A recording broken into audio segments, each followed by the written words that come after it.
صحابہ کرام علیہم رضوان، تابعین، ائمہ مجتہدین، فقہا اور محدثین کے لیے بعض ایسے القابات استعمال کیے جاتے ہیں کہ جن میں استغراق حقیقی کا معنی اور مفہوم مقصود نہیں ہوتا۔ جس طرح مثال کے طور پر صدیق اکبر، فاروق اعظم، امام اعظم، امام الائمہ، شیخ المشائخ، شیخ الاسلام، قاضی القضات، یہ ایسے القابات ہیں کہ جن میں استغراق حقیقی مراد نہیں ہوتا۔ اگر صدیق اکبر، فاروق اعظم، امام الائمہ، شیخ المشائخ، ان کلمات میں استغراق حقیقی مراد ہو تو چونکہ اس کے عموم میں نبی کریم علیہ الصلاۃ والسلام بھی داخل ہیں، تو سرکار دو عالم علیہ الصلاۃ والسلام کے علاوہ کسی اور کے لیے ان القابات کا استعمال جائز نہیں ہے، کیونکہ اس کے عموم میں نبی علیہ الصلاۃ والسلام بھی داخل ہوتے ہیں۔ تو صدیق اکبر بھی رسالت امام صلی اللہ علیہ وسلم، اور فاروق اعظم بھی، امام اعظم بھی، اور امام الائمہ بھی، شیخ الاسلام بھی، کیونکہ اسلام کی بزرگ ترین ہستی تو ہمارے پیارے آقا مولا صلی اللہ علیہ وسلم کی ذات اقدس ہیں۔ لیکن جب امتی کے لیے ان الفاظ کا استعمال کیا جائے تو اس وقت استغراق حقیقی والا معنی مفہوم اور مراد نہیں ہوتا، بلکہ اگر اس کا تقابل مخلوق کا خالق کے اعتبار سے کیا جائے تو صدیق اکبر کا معنی ہے سب سے بڑے صدیق، سب سے زیادہ سچے، تو ظاہر ہے کہ سب سے زیادہ سچا تو اللہ رب العزت ہے۔ تو اگر مخلوق کا خالق کے ساتھ تقابل ہو تو پھر تو یہ لفظ صدیق اکبر اور فاروق اعظم کا مخلوق کے لیے بھی استعمال کرنا درست نہیں ہوگا۔ حالانکہ کوئی مسلمان یہ تصور نہیں کر سکتا کہ نعوذ باللہ اللہ کے مقابلے میں مخلوق کو صدیق اکبر یا فاروق اعظم کہا جا رہا ہے، بلکہ یہ صدیق اکبر و فاروق اعظم صحابہ کو جب کہا جاتا ہے تو وہ ان کے دائرے کے اندر، ان کے معاصر و اقران اور ان کے زمانے کے اور ان کے جو لیول کے لوگ ہیں ان کے اعتبار سے، یعنی نبی کریم علیہ الصلوۃ والسلام کے صحابہ میں سے ابو بکر صدیق کو صدیق اکبر کہا جاتا ہے تو صحابہ کے اعتبار سے، حضرت عمر کو فاروق اعظم کہا جاتا ہے تو صحابہ کرام علیہم رضوان کے اعتبار سے۔ اب امام ابو حنیفہ کو جو امام اعظم کہا جاتا ہے تو وہ نعوذ باللہ صحابہ کے مقابلے میں نہیں کہا جاتا، یا نبی کریم علیہ الصلوۃ والسلام کے مقابلے میں نہیں کہا جا سکتا۔ کوئی مسلمان تصور کر سکتا ہے کہ کوئی مسلمان اس طرح کی نعوذ باللہ اس کی سوچ ہو؟ ہرگز نہیں۔ بلکہ امام ابو حنیفہ کو اگر امام اعظم کہا جاتا ہے تو وہ ائمہ متبوعین کے اعتبار سے، اپنے معاصر و اقران اور اپنے دور کے اعتبار سے، اپنے زمانے کے اعتبار سے، کہ اپنے زمانے میں جو ائمہ متبوعین تھے ان کے دور میں، ان میں سے سب سے بڑے امام ہیں امام اعظم ابو حنیفہ رحمۃ اللہ تعالی علیہ، یعنی علم کے اعتبار سے، تقوی و طہارت کے اعتبار سے، اور عمر کے اعتبار سے، اپنے مقلدین کے زیادہ ہونے کے اعتبار سے امام ابو حنیفہ امام اعظم ہیں رحمہ اللہ تعالی۔ اب قرآن مجید کو اٹھا کر دیکھیے، اللہ رب العزت نے جہاں قوم بنی اسرائیل کا ذکر کیا، سورۃ البقرہ کی آیت نمبر 122 میں ارشاد فرمایا، یا بنی اسرائیل اذکروا نعمتی التی انعمت علیکم، اے بنی اسرائیل یاد کرو اس نعمت کو جو تم پر میں نے نعمت فرمائی، وانی فضلتکم علی العالمین، اور میں نے تمہیں تمام جہانوں پر فضیلت عطا کی۔ اب اس آیت کو اگر استغراق حقیقی کا یہاں مفہوم لیا جائے تو معنی یہ ہوگا کہ جتنے عالمین ہیں، انسان، جن، فرشتے اور جو کچھ بھی اللہ کی مخلوق ہے، ساری مخلوق سے افضل و اعلیٰ اور ساری امتوں سے افضل بنی اسرائیل کی امت ہے۔ تو آپ بتائیں پھر اس کا مطلب تو یہ نکلے گا کہ وہ مسلمانوں سے بھی افضل ہے، حالانکہ مسلمانوں کا یہ عقیدہ نہیں ہے دوسرے دلائل کی روشنی میں، بلکہ معنی یہ ہے کہ ان کے دور میں، ان کے زمانے میں جتنے لوگ تھے ان لوگوں پر اللہ تعالیٰ نے بنی اسرائیل کو فضیلت عطا فرمائی، مسلمانوں پر ان کی فضیلت نہیں، امت مصطفیٰ کریم علیہ الصلوۃ والسلام پر ان کی افضلیت نہیں ہے۔ اب اسی طرح قرآن مجید کی سورۃ الانعام کی آیت نمبر 86 دیکھیں، اللہ رب العزت ارشاد فرماتا ہے، وَإِسْمَاعِيلَ وَالْيَسَعَ وَيُونُسَ وَلُوطًا وَكُلًّا فَضَّلْنَا عَلَى الْعَالَمِينَ، اور اسماعیل اور یسع اور یونس اور لوط، وَكُلًّا فَضَّلْنَا عَلَى الْعَالَمِينَ، اور ان تمام کو ہم نے تمام جہانوں پر فضیلت عطا فرمائی، تمام جہانوں پر فضیلت۔ اب تمام عالمین میں ظاہر اگر اس کے عموم کو مراد لیتے ہیں تو نبی کریم علیہ الصلوۃ والسلام کی ذات اقدس بھی شامل ہے، تو اس کا استغراق حقیقی کا معنی اور مفہوم مراد لیں گے تو اس کا مطلب یہ نکلے گا کہ ان تمام نبیوں کو نبی کریم علیہ الصلوۃ والسلام پر بھی افضلیت حاصل ہے، حالانکہ کوئی مسلمان یہ عقیدہ نہیں رکھتا۔ تو مراد یہ ہے کہ ان کے جو اقران و معاصر اور ان کے جو دور کے لوگ تھے ان پر اللہ رب العزت نے ان کو فضیلت عطا فرمائی ہے، نہ کہ نبی کریم علیہ الصلوۃ والسلام سے بڑھ کر ان کو فضیلت حاصل ہے۔ اب ان آیات سے بھی واضح ہوا کہ جو ہے وہ دور اور زمانہ جو ہے اس کو متعین کرنا ضروری ہے۔ تو امام ابو حنیفہ کو امام اعظم کہتے ہیں ان کے دور کے اعتبار سے، ان کے زمانے کے اعتبار سے۔ اور کس نے کہا ہے؟ صرف احناف نہیں کہتے، شافعی، مالکی، حنفی، حنبلی، تمام امام اعظم ابو حنیفہ رحمۃ اللہ کو امام اعظم کہتے ہیں۔ میں چند حوالے آپ کے سامنے پیش کر دیتا ہوں۔ یہ امام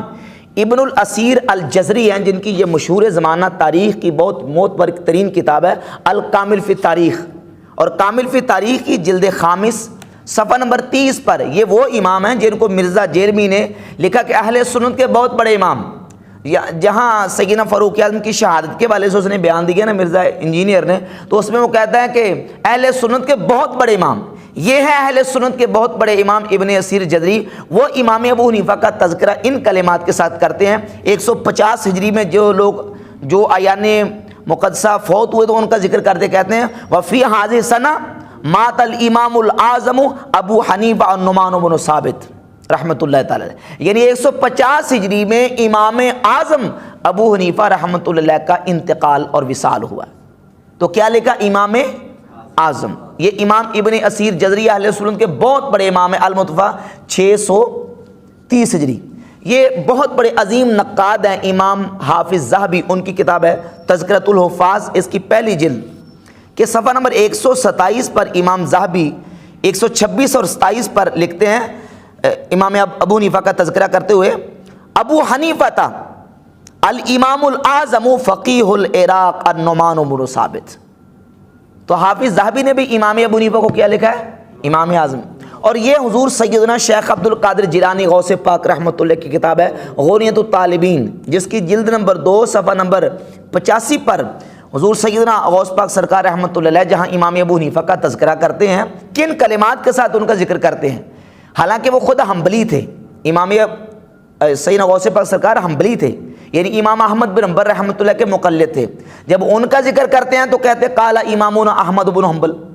روی عن امامنا احمد بن حنبل، لیکن جب امام ابو حنیفہ کا تذکرہ کرتے ہیں تو لکھتے ہیں ہوا مذہب الامام الاعظم ابی حنیفہ النعمان بن ثابت النعمان رحمۃ اللہ تعالی علیہ۔ امام ابو حنیفہ کا تذکرہ کرتے امام ابو حنیفہ کو امام اعظم کہتے ہیں۔ اچھا، یہ تھے ہمارے علماء اور اسلاف کے حوالہ جات، اور بے شمار حوالے موجود ہیں کہ اسلاف امت نے امام ابو حنیفہ رحمۃ اللہ کو امام اعظم کہا ہے۔ اب جب یہ لوگ مانتے نہیں ہیں تو ہم الزامی طور پہ ان کو حوالہ پیش کرتے ہیں کہ دیکھیں آپ کہتے ہیں کہ امام اعظم جو ہے وہ نبی کریم علیہ الصلوۃ والسلام کو صرف کہہ سکتے ہیں اور کسی امتی کو امام اعظم نہیں کہنا چاہیے، حالانکہ امتی کو جب کہا جاتا ہے تو ان کے زمانے کے اعتبار سے کہا جاتا ہے۔ تو ہم بطور الزام کہتے ہیں کہ دیکھیں جس طرح سیدنا ابو بکر کو صدیق اکبر کہتے ہیں، حضرت عمر کو فاروق اعظم کہتے ہیں، صدیق اکبر سب سے بڑے صدیق، فاروق اعظم سب سے بڑے فرق کرنے والے اور عدل کرنے والے، انصاف کرنے والے۔ اگر مانوی اعتبار سے دیکھا جائے، استغراق حقیقیت کے اعتبار سے، تو مخلوق میں سب سے بڑے صدیق ہمارے آقا کریم علیہ السلام، سب سے بڑے فاروق ہمارے آقا کریم علیہ السلام۔ لیکن صحابہ کو اگر کہا جاتا ہے تو وہ ان کے زمانے اور اپنے معاصر و اقران کے اعتبار سے، صحابہ کے اعتبار سے۔ جب ہم یہ الزام دیتے ہیں نا تو وہ کہتے ہیں، مرزا جیلمی نے کہا ہے کہ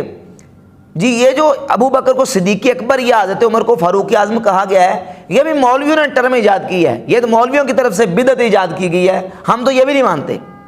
حالانکہ بڑے بڑے آئمہ محدثین نے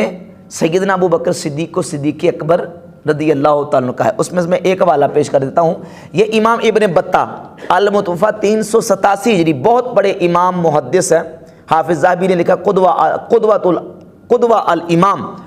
یہ ان کی کتاب ہے الابانہ عن شریعت الفرقۃ الناجیۃ و مجانبۃ الفرق المذمومہ، الابانہ، اس کے صفحہ نمبر 82 پر لکھتے ہیں ھذا یا اخوانی الصدیق الاکبر یتخفف علی نفسہ الزیغ ان ہوا مخالف شیئا من امر نبینا صلی اللہ علیہ وسلم۔ جناب ابو بکر صدیق کا تذکرہ کرتے ہیں، ان کا ذکر کس طرح کرتے ہیں؟ الصدیق الاکبر۔ اور یہ مرزا کے موضوع حوالے تو بہت سارے پیش کیے جا سکتے ہیں، یہ مرزا کے موضوع ہے، حافظ زبیر العزی غیر مقلد وہابی، یہ ان کی کتاب فتاوی علمیہ، فتاوی علمیہ کے صفحہ نمبر 140 پر ابو بکر کو صدیق اکبر لکھتے ہیں۔ مرزا صاحب کہتے ہیں سیدنا ابو بکر کو صدیق اکبر کہنا بدعت ہے، تو اس بدعت کے مرتکب مرزا کے اپنے ممدوح زبیر العزی صاحب بھی ہیں، اور اس بدعت کے مرتکب امام ابن بطہ بھی ہیں، اور حضور سیدنا امام اعظم کو امام اعظم کہنے پر اس نعوذ باللہ بدعت کے مرتکب تمہارے عقیدے کے مطابق شیخ عبد القادر جیلانی بھی ہیں، حافظ ذہبی بھی ہیں، اور امام ابن اسیر جزری بھی ہوئے۔ تو یہ بدعت نہیں ہے، بلکہ یہ اسلاف امت کا طریقہ ہے کہ وہ امام ابو حنیفہ کو امام اعظم کہتے ہیں۔ اس سلسلے میں ایک بہت بڑا جھوٹ جو ہے وہ گڑا ہے مرزا نے اپنی طرف سے، جس کا حقیقت کے ساتھ دور دور کا کوئی تعلق نہیں۔ کسی دنیا کی کسی کتاب میں سند صحیح کے ساتھ وہ ایسی بات موجود نہیں جو مرزا نے جھوٹی بات کی ہے۔ وہ کہتے ہیں جی اگر امام اعظم کہنا ہے نا تو امام مالک کو کہو، کیونکہ امام مالک جو ہیں امام ابو حنیفہ سے فقہ میں بھی اور حدیث میں بھی بڑے امام تھے، بلکہ امام ابو حنیفہ تو امام مالک کے شاگردوں کے شاگرد ہیں۔ اچھا وہ کس طرح؟ وہ اس طرح کہ امام ابو حنیفہ رحمۃ اللہ علیہ کے پاس امام محمد بن حسن شیبانی آتے تھے جو کہ امام مالک کے شاگرد ہیں، حالانکہ وہ امام ابو حنیفہ کے